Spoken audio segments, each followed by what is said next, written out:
Las variedades de la experiencia religiosa, libro escrito por el psicólogo y filósofo William James, comprende una serie de conferencias sobre la teología natural dictadas en la Universidad de Edimburgo, Escocia, entre 1901 y 1902. Estas conferencias se refieren a la naturaleza de la religión, el impulso religioso del ser humano y el descuido puesto de manifiesto por la ciencia. Poco después de su publicación, el libro entró en el canon de la psicología y la filosofía y se ha mantenido bajo impresión por más de un siglo debido a que los temas tratados continúan teniendo plena vigencia. Acorde con mi convicción de que un conocimiento detallado normalmente nos vuelve más sabios que el dominio de fórmulas abstractas, aunque sean profundas, he puesto testimonios concretos, escogidos entre las manifestaciones extremas del pensamiento religioso. En consecuencia, algunos lectores podrán creer que simplemente ofrezco una caricatura del tema. Afirmarán que estas conclusiones piadosas no resultan intelectualmente sanas. Si, con todo, tiene la suficiente paciencia y llega hasta la última página, creo que entonces ese sentimiento negativo se esfumará, pues he procurado mezclar los impulsos religiosos con otros principios del sentido común, que servirán para enmendar la exageración y permitirán que cada lector alcance conclusiones tan moderadas como quiera. William James. Prólogo. La fecha, 1901 a 1902, de la que procede este muy importante y muy actualizable libro, la del curso de William James en las Gifford Lectures, de Edimburgo, fue un punto de inflexión en la historia de la psicología y, por ende, de la psicología religiosa y de la consideración de la religión por los hombres cultos. El capítulo primero lo muestra bien, ya se podía empezar a luchar contra la idea, hasta entonces enteramente dominante entre los psicólogos, de la neurosis religiosa y, en general, de que las religiones son mero survival de pasados primitivismos. Una cosa es que, de hecho, los dómines religiosi haya sido, frecuentemente, neuróticos, y otra, incidiendo en reduccionismo, concluir que la religión no es más que neurosis. Como dice Xavier Zubiri en su libro póstumo El hombre y Dios, a lo sumo, la persona neurótica será creyente neuróticamente. Pero en muchos casos, ni aun eso puede concederse. Desde el punto de vista de su constitución nerviosa, William James piensa que George Fox, fundador del cuaquerismo, era un perfecto détraqué, en prueba de lo cual nos da una página de su diario, y sin embargo, agrega, no puede dudarse de su profunda religiosidad.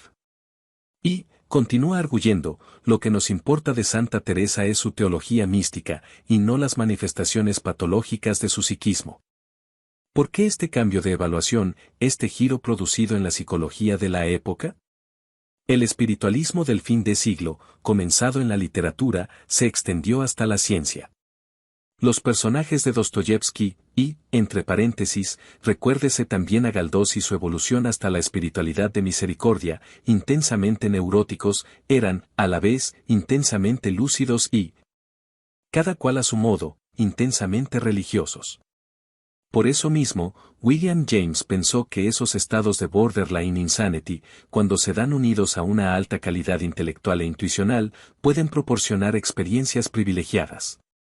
Y ya dentro del marco de los estudios psicológicos, habían aparecido ya, y son abundantemente citadas aquí, las obras de Leuba, formulador del concepto de Fight State y, precursor, a su modo, de Wittgenstein en su terreno.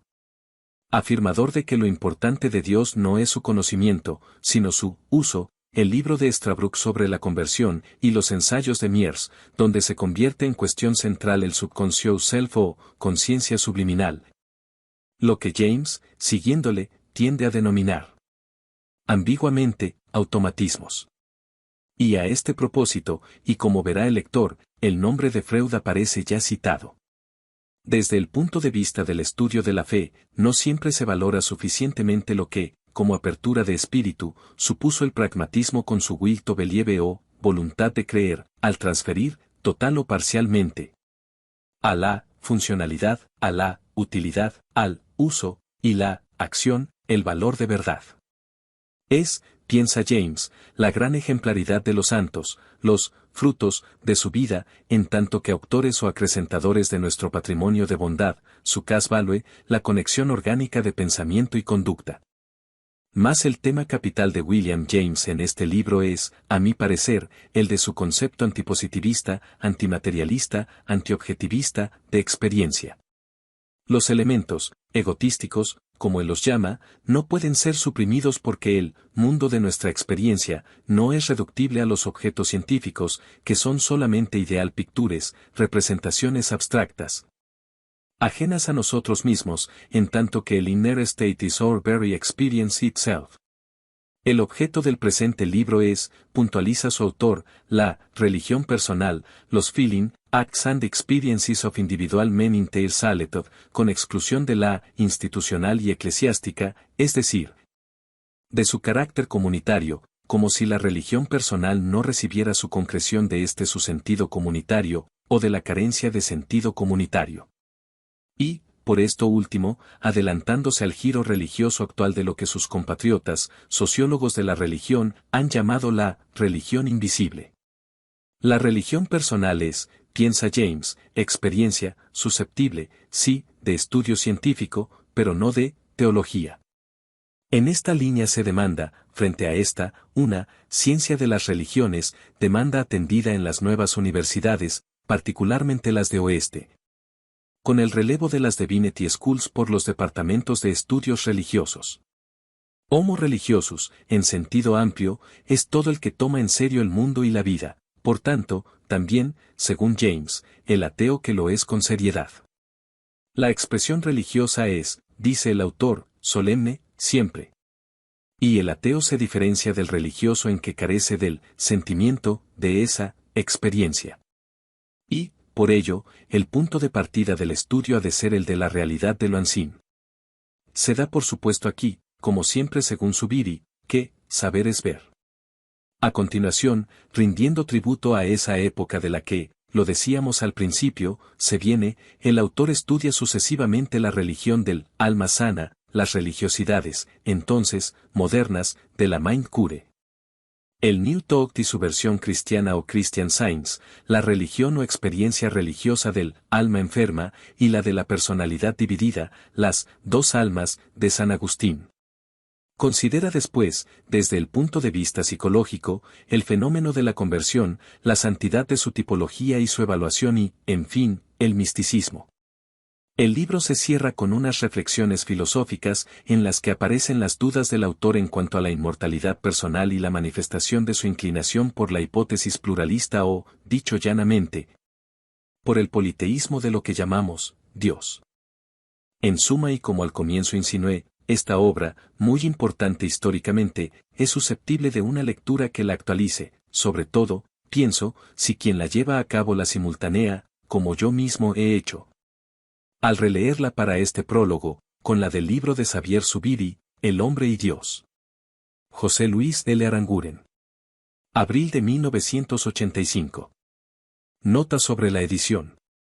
The Varieties of Religious Experience apareció por vez primera en forma de libro en junio de 1902. Su favorable acogida inicial obligó a su autor a la revisión detallada del texto para una nueva versión de agosto de ese mismo año, y continuaría su ritmo ascendente tras la muerte de William James en 1910. Quedó así, pues, la edición de agosto de 1902, Longmans, Green & Co., New York, como definitiva en las obras completas del autor. Y a ella se ajusta, en consecuencia, nuestra versión castellana. Debo dejar constancia aquí, además, de mi agradecimiento a María José Hernández, Francisco Puertes y José García Roca, de la Facultad de Filosofía de la Universidad de Valencia, por su desinteresada y decisiva colaboración en la preparación del texto. Si se alcanza un nivel aceptable de legibilidad, y en eso confío, a esta colaboración será debido en gran medida. Por suerte, hemos podido contar con la rigurosa versión catalana de Jordi Bachs, auténtico comentario inextenso del presente libro de James. A su erudición ceñimos nuestra terminología y, en lo posible, cuántas opciones conceptuales consideramos de arriesgada precisión. Sin embargo, si traducir ha de ser traicionar, a buen seguro no han de faltar motivos de discrepancia en la versión de un texto de la densidad y complejidad que el simple apellido James sugiere a cualquier mediano lector. No es casual la escasa fortuna en el mundo de expresión española de la obra entera del gran filósofo del pragmatismo. Por último, cuántas imprecisiones pueda detectar el lector, ahora sí, son responsabilidad exclusiva mía. J. F. Ivars. Prefacio del autor. Nunca habría escrito este libro si no hubiese tenido el honor de ser conferenciante Gifford en la Universidad de Edimburgo sobre el problema de la religión natural. Al buscar los temas para los 2 ciclos de 10 conferencias de las que era responsable, me pareció que el primero podía ser perfectamente descriptivo, a propósito de las necesidades religiosas del hombre. Y metafísico el segundo, su satisfacción por la filosofía. Sin embargo, el incremento inesperado, mientras escribía, de la problemática psicológica me hizo abandonar por completo el segundo tema. Y el análisis de la constitución religiosa del hombre llena por entero las 20 conferencias. En la 20ª conferencia sugiero más que expreso mis propias conclusiones filosóficas. Si algún lector desea conocerlas directamente, tendrá que acudir a las páginas que les corresponden y al postscriptum del libro. Espero expresarlas algún día de manera más explícita. De acuerdo con mi creencia de que un conocimiento detallado frecuentemente nos torna más sabios que la posesión de fórmulas abstractas, aunque sean profundas, he saturado las conferencias de ejemplos concretos, seleccionados entre las expresiones extremas del pensamiento religioso. Algunos lectores pueden pensar, en consecuencia, que ofrezco simplemente una caricatura del tema. Estas conclusiones piadosas, dirán, no resultan intelectualmente sanas. Si, con todo, tiene la paciencia de llegar al final, creo que entonces esa impresión desfavorable desaparecerá porque he procurado combinar los impulsos religiosos con otros principios del sentido común, que servirán como correctivo de la exageración y permitirán que el lector individual llegue a conclusiones tan moderadas como desee. Debo mi agradecimiento, por su ayuda en la redacción de estas conferencias, a Edwin M. Starbuck de la Universidad de Stanford, que me cedió su extensa colección de originales, a Henry W. Rankin, de East Northfield, un verdadero amigo que no he llegado a conocer, pero que me proporcionó información muy valiosa, a Theodore Flournoy de Ginebra, a Canning Schiller de Oxford y a mi colega Benjamin Raud, por la documentación aportada. Al también colega Dickinson S. Miller, y a mis amigos Thomas Ward, de Nueva York y a Wincenty Lutoslavski, de Cracovia, por sus importantes consejos y sugerencias. Por último, a las conversaciones con el añorado Thomas Davidson, así como a la utilización de sus libros en Glumare, cerca de King Valley, debo mayor gratitud de la que puedo expresar. Universidad de Harvard. Mayo de 1902.